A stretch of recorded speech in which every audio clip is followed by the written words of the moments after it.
So family, I got an update to a story that I've been covering.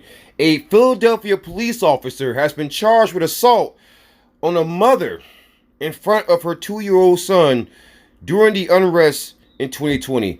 The unrest in Philadelphia was happening because of the shooting of Walter Wallace Jr. And so this police officer decided to pull this mother out of an SUV by her hair. And then police officers and this officer began to assault her. This person's name is Rekia Young. And what happened to her is unacceptable.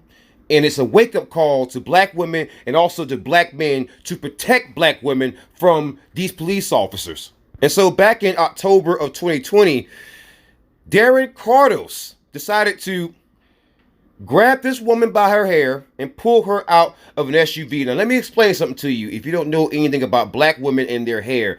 A black woman's hair is one of her most prized possessions. You don't touch her hair. So the fact that this man did this in front of her son, I don't think people understand the message that was being sent here. And so in relation to this incident, Cardos and another officer were both fired. And Rekia Young was just trying to pick up her nephew during the civil unrest. And so when she ran into parts of the protests, she ran into police officers and also people on the streets. And so officers ordered her to back up and make a U-turn.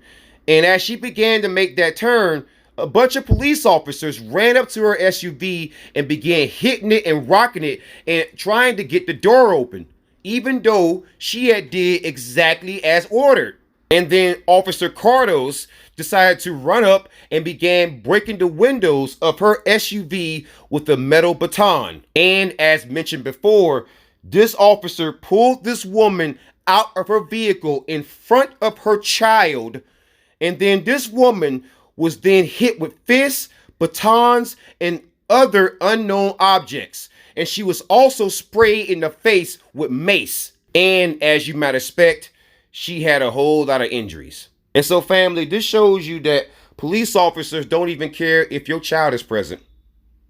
They will still behave like the typical police officer.